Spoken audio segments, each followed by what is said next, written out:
Good morning, good afternoon, and good evening, and welcome back to the channel. Today I want to talk about Power Rangers The Return. Now this is a Kickstarter that was written by Amy Jo Johnson. For those of you who don't know, she was the original Pink Power Ranger. She wasn't involved in the Netflix mini-movie. It's only like an hour long of Power Rangers Once and Always. Apparently there's some creative differences there that she didn't see that that vision, as it were, for the Power Rangers.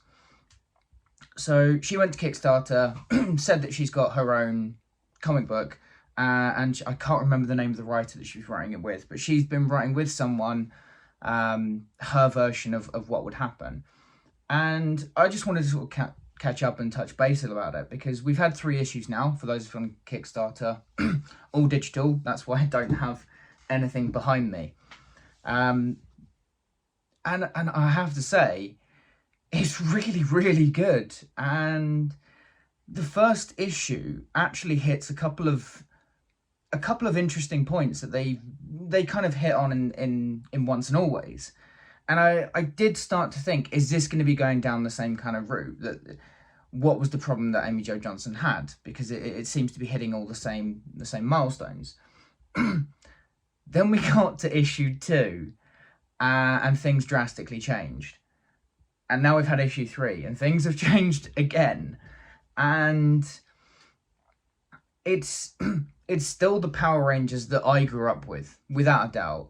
There's definitely references to Tommy and Trini, obviously with their respective actors unfortunately passing away. And they actually do them both justice. I will say in Power Rangers Once and Always, they do justice to Trini. I can't remember if they do justice to... oh my god, my mind's gone completely blank of the actor name. The actor's name who played Tommy. But what... in Power Rangers The Return... It's incredibly heartfelt. That first issue where they talk about the loss of Trini and the loss of Tommy, it's such a hard-hitting moment that you don't expect it from what is essentially like a Power Rangers comic. It's something that's supposed to be like for kids, but it's completely obvious that Amy Jo Johnson has written this in the mind that it's for the people like myself who grew up with the Power Rangers. This is not for the newer generation. I mean, by all means, they could probably pick it up and enjoy it, but they might not get as much out of it as people like myself, the ones who watch the originals and have that much of a relationship with those kinds of characters. And like I said, it's incredibly well written. The emotion that's gone into it, and it does kind of feel that Amy Jo Johnson has felt that, and she really wanted to portray that within the story, and it comes across like that. So from a hard-hitting perspective, on that emotional standpoint, it checks all the boxes. From an action perspective, oh my god, it checks those boxes. And it stays truthful to the characters as well. And that's something that we haven't seen much of recently. Whenever there's a reboot of something, what we tend to see, the original characters are downgraded, the original characters are disrespected, and that's not what people want. It's definitely not what I want. If there's going to be a sort of reboot of something, then I don't want the original characters to just be completely disregarded or seen as being evil or horrible.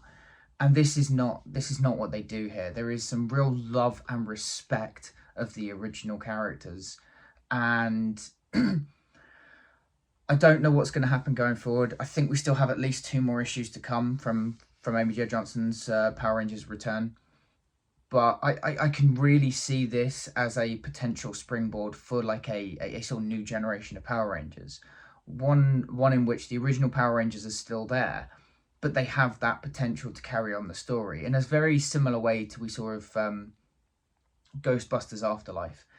It was a reboot. It was set in the same universe as the original Ghostbusters, and the original characters were treated with incredible amounts of respect. And it was so emotional, so heartfelt. The action was fantastic. It was funny. If you're going to do these nostalgia bait things, which we seem to just be in the era of, and I blame a little bit maybe Stranger Things for it, because it seems that everyone just wants this nostalgia bait of, do you remember when things were so good? Do you remember when things were so good? And in some respects, it can work really, really well. And we look at things like Spider-Man: No Way Home. That was incredible. It was really, really good. And like I just said about Ghostbusters, Afterlife, a phenomenal tribute to the originals, but also pushing the story forward. And I think that's what we have here as well with Power Rangers: The Return.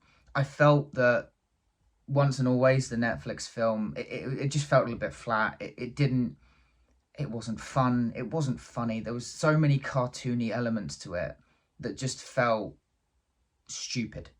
But this it does feel like a more adult Power Rangers story. And of course it does, because they definitely deal with loss and death. And they do kind of talk, it's not definitive, but the Power Rangers are suffering, I guess, from a mix of like PTSD and like a crisis within their life, because they've had their highs and now they're living these sort of normal lives and they're not too sure what to do with them. So it's an incredibly well written book, and I'm loving every minute of it. I cannot wait to read the next two. I really hope that this can land the ending and potentially get some more out of it, because I really think there's a potential there, and I hope that Amy Jo Johnson has seen that, and hopefully this generates enough that we can get that, because at the moment I've not been keeping up with Power Rangers. I've not been interested in a very, very, very long time. And with Once and Always, I was like, yeah, why not? I'll give it a go. It's the originals. Yeah, sure. And it was just a bit of a letdown. But this feels right. And I would love to see them carry this forward. And I really hope, like I said, I hope they do. And I hope this really does just tail off really well. But guys, if you have read Power Rangers: The Return, please let me know your thoughts about it down in the comments below. Don't forget to like, share and subscribe, because it really does help me out. And I'll see you all in the next video.